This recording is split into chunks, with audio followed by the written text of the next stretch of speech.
கோஸ் நாம இப்போ எங்கே வந்திருக்கோம் அப்படின்னு பார்த்தீங்கன்னா அழகர் கோவிலுக்கு பக்கத்திலேயே கிடாரிப்பட்டி அப்படிங்கிற கிராமத்தில் சொல்லப்போனால் அழகர் கோவில் மலையை ஒட்டியே அமைஞ்சிருக்க ஒரு மலைப்பகுதி தான் வந்திருக்கோம். இங்கே சமணர்களோட படுக்கைகளும் ஒரு சமணர்களோட உருவம் பொறிக்கப்பட்ட ஒரு சமணர் சிற்பமும் இந்த மலை மேலே இருக்குது அப்படின்ற மாதிரி சொல்லியிருக்காங்க. இங்கே வர்றதுக்கு சரியான பாதை அமைப்புகள் எதுவுமே இல்லை, சாலை வசதிகளும் இல்லை. மெயின் ரோட்டில் இருந்து கொஞ்சம் தூரம் நம்ம நடந்து வர்ற மாதிரி தான் இருக்கும். பைக் இருந்தால் இன்னும் கொஞ்சம் சேஃப்டி. சரி வாங்க உள்ளே போயிட்டு இந்த இடத்த பற்றி நல்லா முழுசாக தெரிஞ்சுக்கலாம். வாங்க உள்ளே போகலாம்.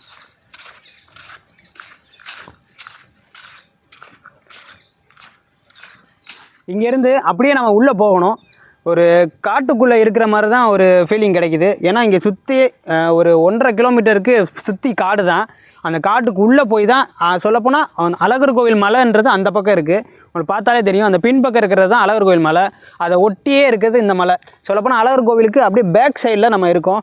அந்த மலையை ஒட்டி தான் சமணர்கள் வாழ்ந்த இடம் அப்படின்னு சொல்லப்படுற சமணர் படுக்கைகளும் ஒரு நீர் சுனையும் அதுக்கப்புறமா ஒரு சமணரோட திருவுருவம் பொறிக்கப்பட்ட ஒரு சிற்பமும் ஒன்று இங்கே தான் இருக்குது. இந்த இடத்துக்கு வர்றது ரொம்பவுமே ஆபத்தான ஒரு விஷயம் தான் சொல்லணும்.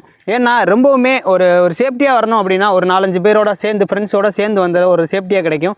ஏன்னா இங்கே அனிமல்ஸ் வரும் அப்படிங்கிற மாதிரியும் முன்னாடியே நம்மகிட்ட சொல்லியிருந்தாங்க. ஏன்னா வன விலங்குகள் சில நேரத்தில் அழகர் கோவிலில் இருக்கிற விலங்குகள் கூட இந்த பக்கம் வர்றதுக்கு வாய்ப்பு இருக்குது அப்படின்ற மாதிரி சொல்லியிருக்காங்க. கொஞ்சம் வரும்போது கொஞ்சம் சேஃப்டியாக கொஞ்சம் 4-5 பேர் சேர்ந்து வந்தால் உங்களோட சேஃப்டியும் கொஞ்சம் பார்த்துக்கிட்டு வாங்க. பைக்கில் தான் முடிஞ்ச அளவுக்கு வர்ற மாதிரி இருக்கும். பைக்லேயுமே சில தூரத்தில் கற்களும் எல்லாம் இருக்கிறனால சாலை வசதிகள் அவ்வளோவா இல்லை.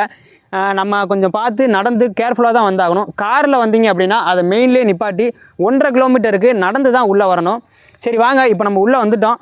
உள்ளே போய் மேலே மலையில் ஏறி கொஞ்சம் அங்கே இருக்கிற பாதைகள்லாம் எப்படி இருக்குது அப்படிங்கிறத பற்றி பார்க்கலாம். வாங்க போகலாம்.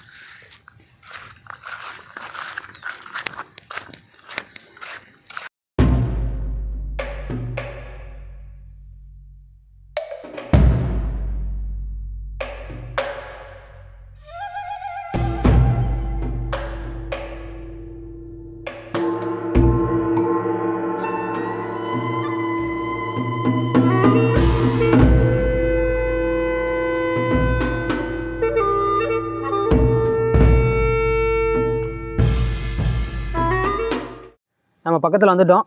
இதுக்கப்புறம் ஒத்தையடி பாதை மாதிரி தான் இருக்கும். நடந்து தான் போகணும். பைக்கிலலாம் இதுக்கு மேலே போக முடியாது. அதனால தான் நம்ம வண்டியை ஓரமாக நிப்பாட்டிட்டோம். சரி வாங்க உள்ளே போவோம். வந்ததை விடவே இப்போ கொஞ்சம் செடி கொடிகள்லாம் ரொம்ப அதிகமாக வளர்ந்தனால பாதையே கொஞ்சம் தேடி தான் கண்டுபிடிக்கிற மாதிரி இருக்கும். வாங்க உள்ளே போகலாம்.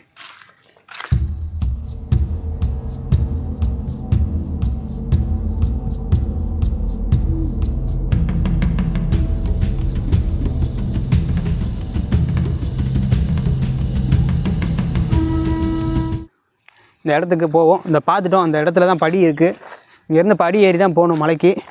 வாங்க போகலாம்.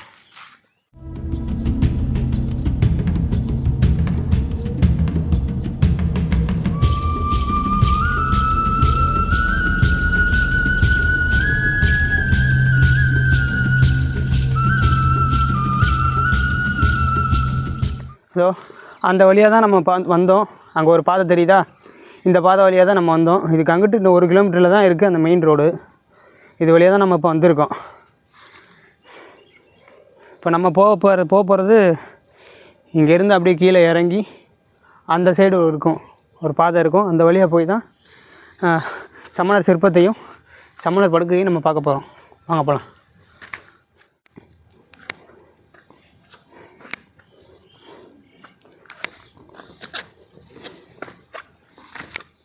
இந்தா அங்கே தெரியுதா? அந்த பாறையை குடஞ்சி உருவாக்கியிருக்காங்க படி. அது தெரியும்னு நினைக்கிறேன். அங்கே தான் ஏறி போனோம்னா பக்கத்து அந்த மரத்துக்கு அப்படியே அந்த பக்கம் தான் இருக்குது ஒரு இயற்கை அமைஞ்ச நீர் சுனையும் சமணர் சிற்பமும் சமணர் படுக்கையும். வாங்க போய் பார்க்கலாம்.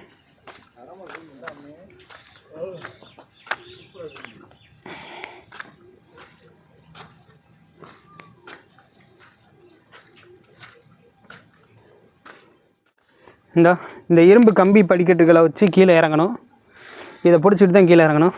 கொஞ்சம் கவனமாக இறங்கணும். ஆனால் அந்த இடத்துல பிடிமானம் எதுவும் இல்லை.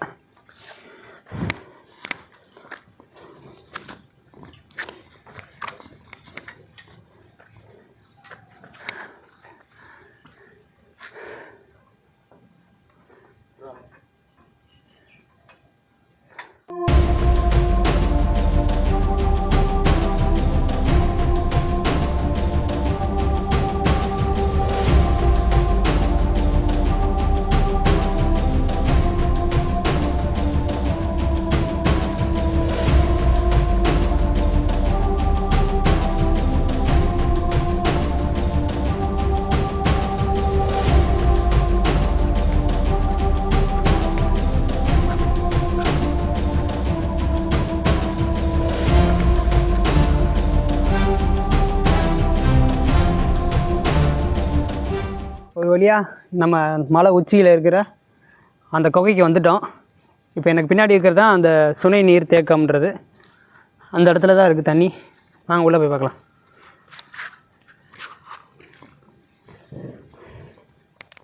இதுதான் அந்த வற்றாத சுனை நீர். சமணர்கள்லாம் இங்கே இருக்கிற தண்ணியை அருந்தி தான் உயிர் வாழ்ந்துருக்காங்க. அப்படியே பியூராக இருக்கும் இந்த தண்ணி,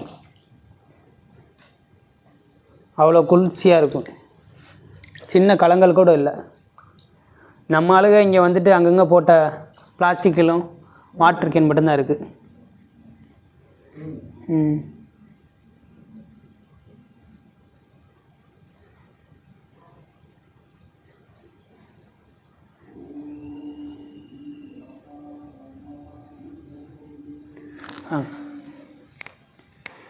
அப்படியே இந்த பக்கம் வந்தோம்னா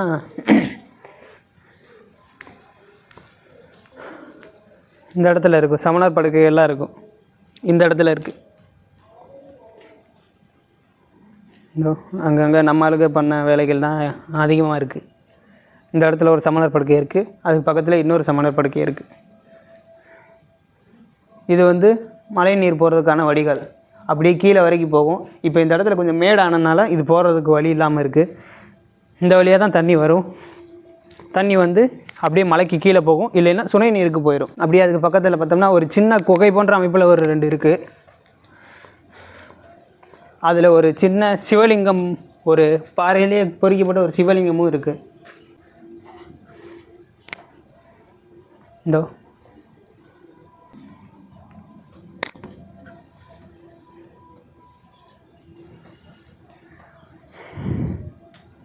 அப்படியே இந்த இடத்துலையும் ஒரு சமணர் படுக்கையில் ஒரு குகை போன்ற அமைப்பில் இருக்குது. மேபி இந்த திக்கம்பர் அப்படிங்கிற ஒரு சமணர் வந்து இந்த இடத்துல கூட தங்கி இருந்திருக்கலாம். ஏன்னா அவருக்கு தனியாக ஒரு இடம் அமைச்சு கொடுத்துருப்பாங்க அப்படின்னு. ஒருவேளை இங்கே இருந்திருக்கலாம், அப்படி இல்லைன்னா இந்த இடத்துல ஒரு குகை போன்ற அமைப்பு ஒன்று இருக்குது, அங்கே இருந்திருக்கலாம். அவர்களுக்கு பணியாளர்களாக இருந்த சில சமணர்கள் மட்டும் இந்த சமணர் படுக்கையில் தங்கி இருந்திருக்கலாம் அப்படின்னு சொல்லப்படுது. இந்த இடத்துலையும் அப்படியே பின்பக்கமாக இருக்கிற அந்த பக்கத்தில் சுனை நீருக்கு பக்கத்தில் இருக்கிற 2 சமணர் படுக்கைகள் இருக்குது. இங்கே அங்கங்கே ஒரு சின்ன சின்ன சமணர் படுக்கைகளும் காணப்படுது.